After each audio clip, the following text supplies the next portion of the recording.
we all, yes, yeah. Let me reiterate that we all put a mask on when we go out into society in our day to day. Not to say that we're putting on something that is not true to ourselves, but it's how we acclimate to the world and whatever.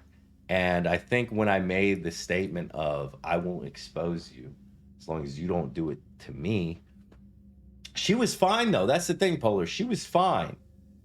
Uh I started to realize what I was saying and that it made sense.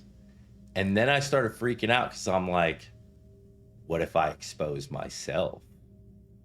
And that started to ramp up my fucking paranoia real bad.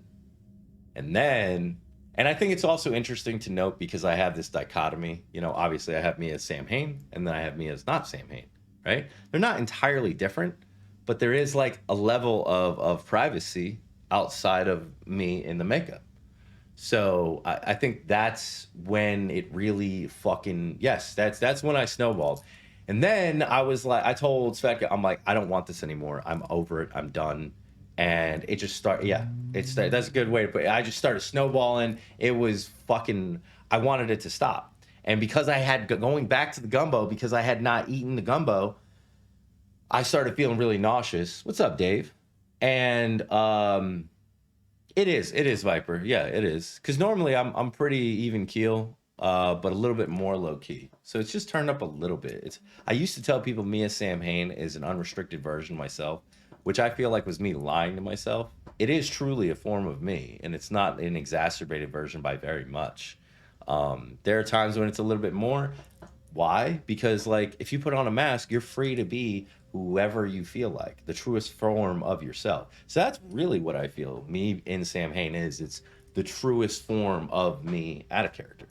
Um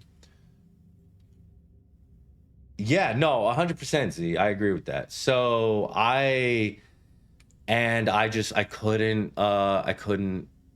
fucking shut it off. And Svetka, I basically ended up turning into a gigantic baby. Svetka like had me get in the shower, and I tried to puke a couple times. I couldn't, and then Svetka was like, "Just stick your fingers down your throat." And I've never done that before, and it didn't seem like an appealing idea, especially on pineapples. But I eventually did it, and you can ask Ray. Ray talked to me the day after. My voice was fucking wrecked. Like I sounded like I was sick, which I was, technically speaking. But I remember I was sitting on my knees, like head by my knees in the shower, forcing myself to puke with the shower on. And I kept telling Svetka, I'm like, I feel like a dirty little piece of shit just sitting on the floor of the shower. Just felt like a naked little mole rat, just fucking.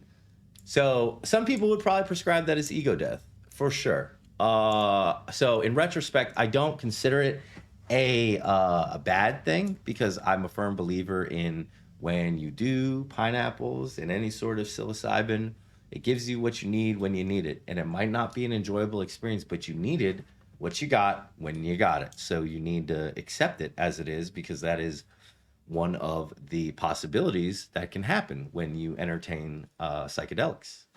So rather than fixating on like it was the worst time of my life, it was not enjoyable in that moment. But I do look at it, you know, uh, as not a bad thing. So exactly, Polar. So that was like the tail end of my pineapples experience from last weekend.